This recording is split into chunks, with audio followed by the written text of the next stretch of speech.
Alright, so I'm gonna go through this. Heard admits to violence against Depp and audio played for jury. So I want to go through that because there's a lot to point out, and there's a lot of on this channel in general, there's a lot of like creating a narrative. Well, obviously it's like court TV or whatever, but there's a lot of narrative, and I feel like they're painting Johnny Depp in a certain light to try to fuck up his credibility and make him, look like his judgment is off or something like that by bringing up his previous drug use, etc. So, anyway, yeah, I'm gonna go through this. Again, part of the bizarre relationship that is unfolding in this courtroom. In one recording, Depp can be heard speaking at a very low volume, seemingly trying to de-escalate an argument with Heard, while Heard is openly admitting to starting a physical altercation. Take a listen. I'm telling you, if you lost memory last night of kicking me out the door with the hitting me, again, and your memory is gone from you kicking the bathroom door and hitting me in the skull as I was bent down. I am sorry. Can I just point out how fake she sounds? She literally sounds like she is lying. It's like making me angry listening to. It's cringy how fake she sounds when she's like, "I'm sorry." No, you're not. You are not sorry. Definitely not. Oh, wow. Okay. I just wanted to point that out just in case anyone missed it. Have those memory, divots. I was upset. There was a lot going on, and I was on an Ambien. Why are you upset? Okay, so that right there, she's trying to shirk, responsibility and her accountability for what she did by stating that it was because she was on Ambien, which is interesting because they're using the argument that because he was on drugs, that must mean that he abused her, or his judgment is skewed on what he's saying as far as her smearing his character. Man, this is messing with my head just trying to go through it. So basically, I don't know, I lost my train of thought, but so it's basically like a double standard, and it makes no sense because she's using the argument that, about him being on drugs, yet I guess now she, in this recording, can use the excuse that she was on Ambien and that's why she was abusing him, but her argument is that he was on drugs and that's why, he must have. It's really backwards and manipulative is all I'm trying to point out, and she's making excuses and trying to justify her actions instead of just admitting that, it doesn't matter why you did it, you shouldn't put your hands on someone. So Obsessing over the fact that I can't remember it the way you remembered it. I said I was sorry. I didn't deny it. I'm not talking about that. It's not to get you mad. On an Ambien. Why are you obsessing over the fact that I can't remember it the way you remembered it? I said I was sorry. Okay, I just want to point this out. She just said, why are you obsessing over me not being able to remember it the way you remember it? That is a key red flag of gaslighting. She supposedly doesn't remember hitting him in the skull. Bullshit, bitch. I'm sorry. She's lying. That's gaslighting. He's not obsessing. She's being manipulative by saying that he's obsessing over it, when in reality, he's probably just trying to bring it up, and she's continuing to gaslight, and again, continuing to gaslight and manipulate by saying that he's obsessing. So, yeah. I know that, I'm not talking about that. It's not to get you mad. It's just to get out of a bad situation while it's happening before it gets worse. In Australia, when we had the big fight where I lost the tip of my finger, at least 5 bathrooms and 2 bedrooms I went to avoid talking to me, to avoid working it out. To escape the fight. You don't escape the fight. You escape the solution. No. You escape the solution. No. You escape figuring it out. We cannot work it out if you run away to the bathroom every time. Listen to me. Listen to me. A boxer can't go 12 rounds without a minute break. So, what I get from this is like, it sounds like he would maybe try to set a boundary or try to step out or something like that, or try to de-escalate the situation by removing himself, and instead of her just, allowing things to cool down and then them coming back together and talking, she would basically go and try to, chase him down around the house, even though it was clear he didn't want to talk about it. So she should just, backed off for a little bit, Unless, my whole thing with this, though, is unless this was something that he did, every single time she tried to address it. Because I do get what she's saying, that, I can't, this is where it's fucking with my head. I can't tell, she probably is being manipulative because she's a master manipulator, I'm sure, but she's basically saying, oh, you don't ever want to come up with solutions and whatever, you don't ever want to talk about the problem, and you just leave the room or whatever whenever I'm trying to talk about something or whatever. And it's like, that sounds like she's describing stonewalling, but I can't help but feel like she's manipulating that in some way, shape, or form, because I think there's more to it than that. If he was having to go run and hide in all these different places, obviously she was intimidating or threatening him or making him feel afraid or something like that. But I don't know. That's where it's confusing, because she is describing stonewalling, but these types of personalities often take things out of context, so it's hard to really know because we weren't there, but we'll see. I'm not giving you a minute break. You do it at minute 3 at the beginning of an argument. No. Okay, so that makes it sound like it's something that happens often. At minute 3? That's a really weird way to describe it, but... So, I don't know, like I said, I'm just breaking it down and, analyzing it and giving you my, sort of unbiased, or more of an objective perspective on it, because it's hard to really say unless we were there, but... There are rounds, man, and when it gets too hairy, the ref splits them apart or whatever, but all I'm saying is, you can't have a solution if the argument just keeps mounting and mounting. Okay, here's the part where we get some clarity, and it seems obvious to me that what happens is they maybe start trying to talk, and what happens is it starts to escalate, so he tries to remove himself because he sees that it's escalating, and maybe, obviously there's been a history of her being physically abusive, maybe he's afraid, so he's like, I'm gonna go, excuse myself so that she doesn't get more explosive or whatever.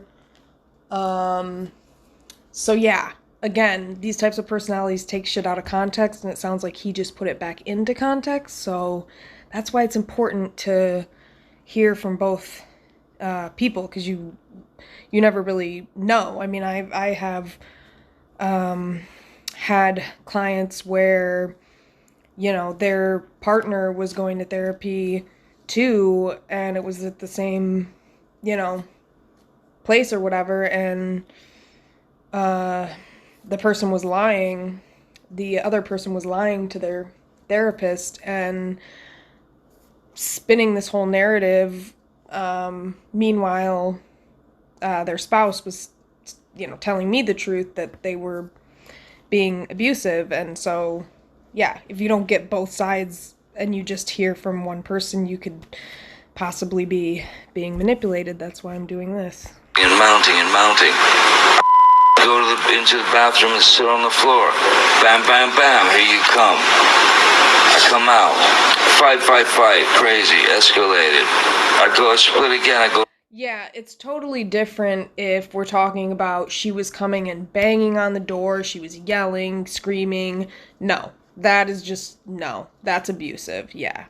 So if it was more so she was calm and she was like, hey, I just want to understand, and then he tried to set a boundary, and maybe she came and tried to, calmly talk or something like that, it might be a little bit different, but this is pretty clear to me that, either way, not respecting someone's boundaries is a red flag, so, but yeah. Go in the bathroom or bedroom or something. Knock, bang, bang, bang. You kept coming to get me. I'm not the one who throws pots and That's else at me. That's different. That's one does not negate the other. That's irrelevant. It's a complete non sequitur. Just because I've thrown pots and pans does not mean that you come and knock on the door. Because they're vases does not mean that you come and knock on the door. Really, I should just let you throw. I'm not saying that. You're saying that. You're putting words in my mouth and then making non sequiturs. Giving you a situation. Whoa. I need to replay this because I feel like I'm being manipulated, because we are being manipulated, so it's kind of messing with my head, so hold on. Negate the other. That's irrelevant. It's a complete non sequitur. Just because I've thrown pots and pans does not mean that you come and knock on the door. Because I don't even know what she's talking about as far as knocking on the door, but it sounds like she's trying to, again, justify her actions or something. vases does not mean that you come and knock on the door. Really, I should just let you throw. I'm not saying that. You're saying that. You're putting words. Now, she's saying that he's saying that when actually she did just say that she should be able to throw vases and mouth and then making non sequiturs. Giving you a situation. No, you're trying to justify how you don't or do come to the door based on whether I throw pots of pans. It's irrelevant. I'm justifying how you seem to think that there's this cowardice in me that runs away and I don't fight for you. And you're justifying that by saying I throw pots and pans? Okay, cool. Let's talk about everything you do wrong. I said to Travis, I said to you. Okay, so you see the part where she was like, oh yeah, cool, you focused, or something about like how she throws pots and pans. Now, like, let's look at all the shit you do. And it's like, that has nothing to do with the fact that you throw pots and pans. And it's like blame shifting. It's like, flipping it back on him and deflecting and putting it back on him when really the issue is her throwing the pots and pans. We're not talking about what he's doing. Hey, tell Travis what just happened. You told me to do it. You told me to. You said, go do that. I said, no, tell him what just happened. And I lied. And that you punched me in the thing. And you figured it out. And you said, no, I didn't. What the are you talking about? And I watched you lie. And then I didn't punch you, by the way. I'm sorry that I didn't hit you across the face in a proper slap, but I was hitting you. I was not punching you. Babe, you're not. Okay. That right there. More justification. It doesn't matter whether you hit him, slapped him, punched him, pinched him. She's trying to justify the abuse by trying to minimize it by saying, well, I just slapped you, I didn't punch you. Well, it doesn't really matter. You shouldn't be just randomly putting your hands on somebody for no reason. So that right there, again, she definitely sounds like the abuser because he's calling her out for her actions and all she can seem to do is flip it back on him, blame shift, gaslight, manipulate. I can't even keep track. Punched. Don't tell me. I did not deck you. I was hitting you. I don't know what the motion of my actual hand was, but you're fine. I did not hurt you. I did not punch you. I was hitting you. How are you tough? What am I supposed to do? Do this? I'm not sitting here bitching about it, am I? You are. That's the difference between me and you. You're a baby.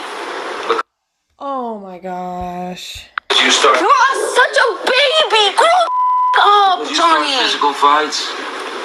Okay, let's just stop right here because that was a whole lot of manipulation, gaslighting, emotional abuse. Okay, let's just go back for a second. And but I did not punch you. I did not deck you. So she's trying to basically manipulate him by minimizing what she did, by making him think that basically she didn't really do anything because all she did was slap him, not punch him. As if that matters, like we just said. And then she's also trying to tell him how he felt, which is another common thing that happens with those types of personalities. They will try to tell you how you think, feel, all that type of nonsensical, irrational bullshit. I was hitting you. I don't know what the motion of my actual hand was, but you're fine. I did not hurt you. I did not punch you. I was hitting you. How are you tough? What am I supposed to do? Do this? I'm not sitting here bitching about it, am I? You are. That's the difference between me and you. Now she's trying to basically make it sound like he's doing something wrong by having a normal emotional reaction to being physically abused. So she's like, oh, you're sitting here bitching about it, when in reality he's just stating facts that she's abusive, and she doesn't like that, obviously, because it exposes her and she doesn't want to take accountability because, again, that's just that personality type and how that goes, like with personality disorders and such. Wow. You're a baby. Because you started. You are such a baby. That part is abusive. I mean, calling him a baby. I obviously, again, minimizing. If she's hitting him in the head and doing all this other shit, that's not him being a baby. He's, obviously he's being abused. So that's just more abuse to try to minimize what she's done. Oh, Johnny. Physical fights. I did start a physical fight. Yeah, you did, so I had to there. Yes, you did. So you did the right thing, the big thing. You know what? You are admirable. Michelle Thomas, Ed Bull still with us. Ed, your thoughts? So the next part, I just want to play just for a couple seconds and just point out how they try to spin a narrative about Johnny Depp right here. And just point out what they're basically trying to gaslight you into thinking about him. On that audio, now, presumably Johnny Depp knows he's recording, so you act differently when you know you're memorializing something, but your thoughts? That audio, now, presumably Johnny Depp knows he's recording, so you act differently when you know you're memorializing something, but your thoughts? No, I think it's very powerful evidence if you can get the other side to admit I was hitting you. There were times in that where you both saw power and control and the dynamics of domestic violence coming out full force. Trying to get the other person to admit, trying to get the other person to say that they were the reason why the fight started, say, hey, I'm sorry, you should be sorry, those type of things. But at the end of the day, you're exactly right, Ted. If you know you're recording someone, you're doing it for a motive. You have an intent. There. That is absolutely false. That does not mean that you have a motive. That means that he was trying to keep track of what was happening to him, because the nature, again, of these personalities is to manipulate and lie and do what she did after they got out of the relationship, and smear his character. So he wanted to have evidence, I would imagine, basically, for moments like this, just in case, because he knew how she was. He knew her type of personality. So he probably knew. I mean, there's even shit online. You can Google it and it'll tell you if you're around this type of personality, if you're around an abusive person, record the shit, because they'll gaslight you and then they'll smear your character and tell everybody all this shit about you. So, just have that as backup just in case. It's not that he had some motive or intention. It's more so probably she did, and he wanted to protect himself just in case she, tried to fuck him over like she did. And it's to try to get someone to say something that you at some point in the future can use against them. Maybe not necessarily in a courtroom. That's just not true. I don't believe that's true. I think it was because he knew how manipulative and fucked up she was, and knew how abusive she was, and knew, like, that she was probably going to go again and smear his character like this. So, So basically, that's the narrative they're trying to spin, and this is oftentimes what happens, even in the courtroom, that's what they're trying to do with the counter argument. Like, they're trying to fuck up his credibility and smear his character again, even though he's really the victim here. But to use against him, and that's what occurred. At the same time, though, Miss Heard admitted that she physically... And he did not use that against her. He just presented evidence of a factual encounter that he had with someone. I mean, if anything, she incriminated herself by doing that, and don't do that if you don't want to, have to deal with the outcome of it. Hit, but did not punch Johnny Depp. Now, one of the things that you hear over and over again when you read a transcript, perhaps you're doing appellate work, is what were the motions that were being involved? We can all have situations where you playfully slap someone, for example, but if you read it that I hit you, that may not be exactly what happened. So the fact that we are only hearing but not seeing what her physical movements were, I think are important here. But at the end of the day, it's a great piece of evidence for Mr. Depp that you have the person who's sitting on the... Okay, let me just point out, hearing but not seeing. Again, he's trying to, make it seem like because we didn't see it, it could not be true. But let's be real. How the fuck can you record when somebody's, in the midst of physically attacking you? So, yeah, was Johnny gonna whip out his phone when she was beating him over the head? What the fuck? That's so manipulative and ignorant right there. He couldn't have fucking recorded it. So all he had was her admission of it. That's insane. And these people are irrational. Other side of the courtroom's admitting that A, you're a baby, you won't man up, and yeah, I hit you. And I think at the end of the day, that is testimony of some of the, 2 days of rambling of Johnny Depp. This was...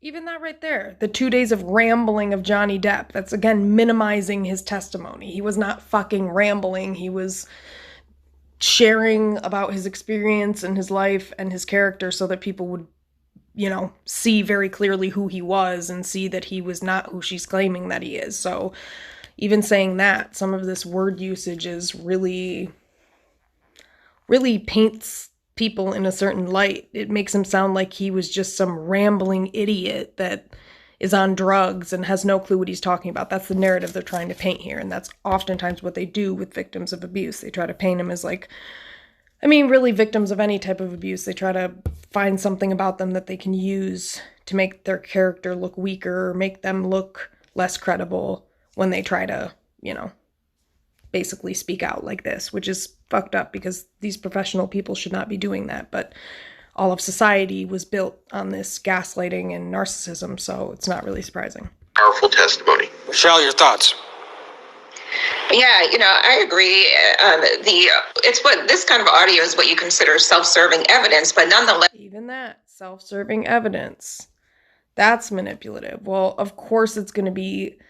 Again, they try to make it sound like he is using this against her and he's selfish or, self-serving, all these words that they're using. And it's no, it's not self-serving. It's just self-defense and protecting yourself.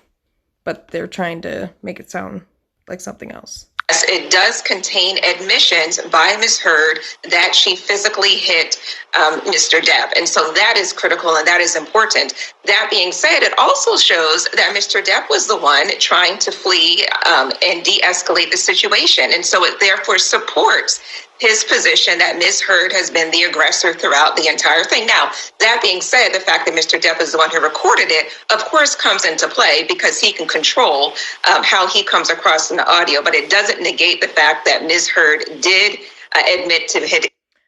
I think it doesn't really matter how, again, that's manipulative, like trying to point out like, oh, because he recorded it. That has nothing to do with it. She acted how she acted and showed her true character, my bad. She sounds manipulative. She sounds irrational. She sounds like somebody with a personality disorder in that recording.